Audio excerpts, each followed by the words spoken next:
Okay, so do you swear to tell the truth, the whole truth, and nothing but the truth, so help you God? Yes, I do. Okay, this is a story out of Berkeley, California. A Jewish family lived in Berkeley. There were, no, three siblings have been living in Berkeley for 40, 50 years, originally from New York. One sister lives in New York. There were two brothers and a sister that lived in Berkeley. The oldest one, he lived with a Filipino woman at 1810 Grant Street in Berkeley, right near Ohlone Park off Delaware and Grant, for about 35, 40 years with the Filipino woman, had two adult daughters. He finally left the house and split up with the woman. They were never married in 2011 and had been in contact with his daughters, but then suddenly when he got diagnosed with terminal cancer out of nowhere in 2014 and given a 6 month to live diagnosis, his two daughters disappeared off the face of the earth. They never spoke to their father again. They confessed as much in court a few months ago. It's case number RP22120163, Alameda County Superior Court Probate Division. There was a hearing on August 19th. There's a transcript available where the attorney for the two daughters, they confessed everything that everyone knows, that they never saw their father in 6 years. So the cancer patient who passed away, his brother and two sisters are major league poor. I mean, they're in their 60s. They don't have money. They don't have property. They don't have marketable skills, college degrees, businesses. The sisters are single. One has an adult daughter, but they're not married. So they're basically severely poor, like two of them are homeless, okay? So that's how bad it is. So then the man leaves a trust. He wrote a trust before he died. And okay, here's what happened. As I told you, the daughters never spoke to their father in 6 years before he died. They get this is on record. The daughters never spoke to their father the whole 6 years he was dying of cancer, and he never saw them before he died. They were making $100,000 a year, and their father was living in rat-filled basements. And they didn't even call him. They didn't even talk to him. They didn't even wish him a happy birthday. They didn't even bother to call him in like 6 years straight. So a year before he died, he wrote a trust, and he was mad. He said, I'll give them a quarter of my half each, but they're not getting the whole half. They're not getting, I'm not giving 50% to one and 50% to the other. In fact, the trust that he wrote a year before he died, and then the other one that he supposedly wrote when he was in a coma, they both say explicitly the daughters are to get 25% each, nothing more. And it was an irrevocable trust. So what happened next was, a year before he died, he got back possession of the property. And he had worked for this, it's a Jewish family. He had worked for this Rabbi Yehuda Ferris of Chabad of the East Bay, who's lived in Berkeley for 45 years, lives in a $6 million mansion up by the Claremont Hotel, and whose wife, Miriam Ferris, owns tons of real estate that she brags about to everybody. They buy $1 million properties. Just look her name up online. I mean, this woman buys $1 million properties like you and I buy a cup of coffee at McDonald's. I'm serious. So the man had worked for this couple for like 20 years. He was into property restoral. He wasn't an office worker. He worked with his hands. He had hard labor. And so he made Yehuda Ferris of Chabad of the East Bay the trustee of his trust. And the trust he wrote a year before he died was pretty black and white. It says, I own half this house, a quarter for daughter one, a quarter for daughter two, and a quarter for my three siblings, and a quarter for the trustee and the vice president, his successor trustee. And whatever's left over goes to the daughters. That was a year before he died. So then when he died in January of 2020 in ICU, he never set foot in a nursing home. His brother wouldn't let him. His brother sat at the hospital 24/7 those 150 days, and whenever he was in the hospital, brother called the pharmacist and the doctors all day long and gave tremendous support to his brother. I mean, it's just like what normal people do, right? So Then he dies in ICU in January of 2020, and a month later, the whole world shut down from COVID-19. And then the trustee, the Rabbi Yehuda Ferris, comes up with the trust, not the one that was written a year before he died, that gave the siblings a quarter of his half of the $2 million house, but another one that he supposedly wrote while he was in a coma 4 months before he died.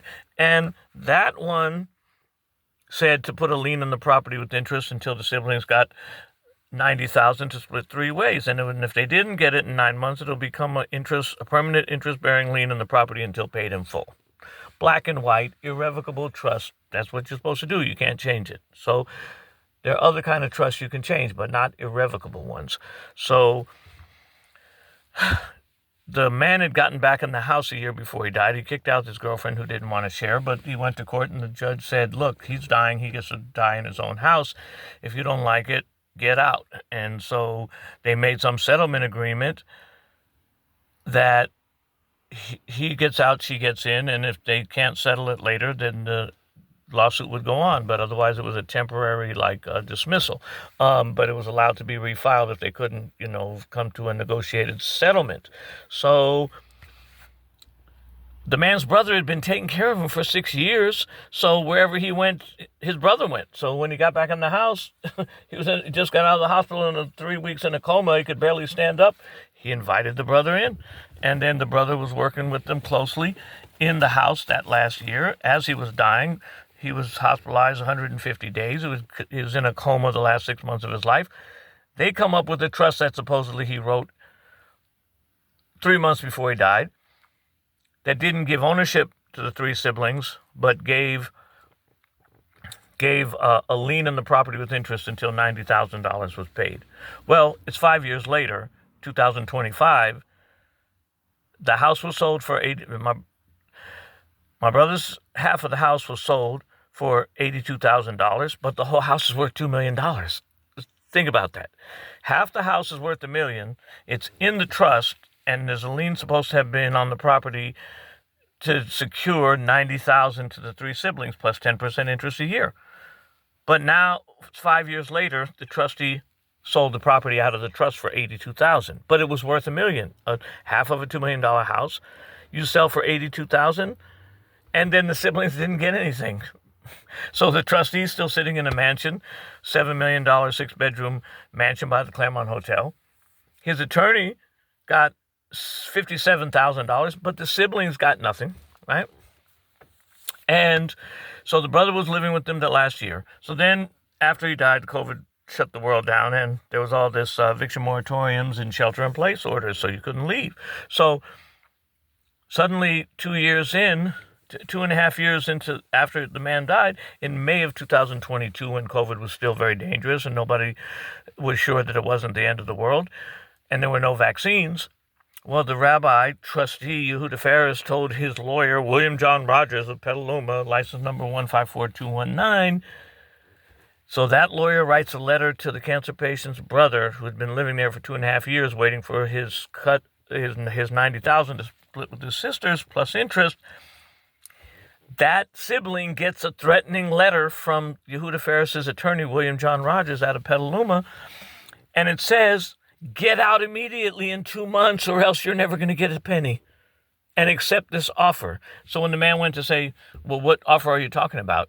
They wouldn't answer the phone. They wouldn't even, he called them like 25, 30 times. They refused to call. They refused any communication. And so he couldn't leave because he was 63 and a half. COVID was still killing people. He had nowhere to go. So he didn't leave. And plus it was an eviction moratorium. So then there's a 30-day notice on the door for eviction. So then the siblings of the late cancer patient filed a counter lawsuit, quiet title action, and then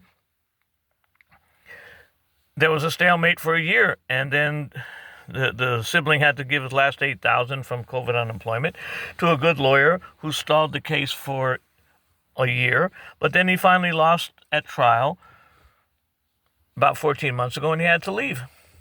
So he was just minding his own business, taking care of his brother. Then it wasn't his fault COVID shut down the world. And it's a life-threatening situation to be out in public during the COVID pandemic with nowhere to go and nowhere to live. And it was illegal to leave anyway because the Alameda County eviction moratorium says you're not allowed to leave wherever you are. You need to stay where you are. Everybody knows this. So, nevertheless, they started the eviction anyway. Spent $8,000 and he lost, and he had to leave 14 months ago. In the meantime, once the house was sold, the brother started filing lawsuits in the probate court because he couldn't get an attorney to take the case because no local probate attorneys are interested in any cases where the total value of the trust is only $1 million. They told the brother that hundreds of times. Well, it's only $1 million, so we don't really care. You're not even going to get $1 million, but we go by how much the whole trust is worth. And so he couldn't get a lawyer, so he started filing his own lawsuits. And then it was really insulting that they sold the property for $82,000 to the daughters who never saw their father, which is a total violation of the irrevocable trust. And the daughters don't want the house. One lives in Los Angeles. She teaches faculty. She's a child psychologist for faculty at UCLA. And then the other one just moved up to Oregon with her husband who makes $100,000 a year at a big accounting firm. And she's also a licensed occupational therapist. So why did they sell the house for $82,000? Well, the common sense will tell you that the trustee's wife, Yehuda Ferris's wife, Miriam Ferris, she inherited this mega real estate empire from her late parents. And all she does is she's a land grabber. She takes properties, she fixes them up, she sells them. She even sent the man a text. She said, we didn't really sell the house, but if we can get you evicted, we are going to sell it. But if you go on welfare, you won't be in the street because they'll give you a free house. And so there you have it, ladies and gentlemen. Man has cancer. The daughters ignore him. They never speak to him, obviously contributing to his death. He leaves the trust and saying the daughters get only 25% only, and a quarter goes to my 3 poor starving siblings. That was a trust for a year before he died. And then the one written after 4 liver comas, 80 days in the hospital, over 4 liver comas. The second one says, well, $90,000 plus 10% interest a year every year. You don't get it. But it's 5 years later, and they haven't got anything. And then they go to court, and they say, well, we tried to offer him some money, but he wouldn't take it. And so they never tried to offer the brother anything or the sisters anything, okay? So this is how bad it gets, okay? Case number RP22120163, Alameda County Superior Court, Probate Division. Yeah, this is how Yehuda Ferris of Chabad of the East Bay is supposed to be an Orthodox Jew. We're Jewish, but his behavior is not normal. He should have left something for the 3 siblings. Instead, he gives $50,000 to the attorney. And where's all the money? Oh, and the sibling found $70,000 in cashier's checks in the house and that his brother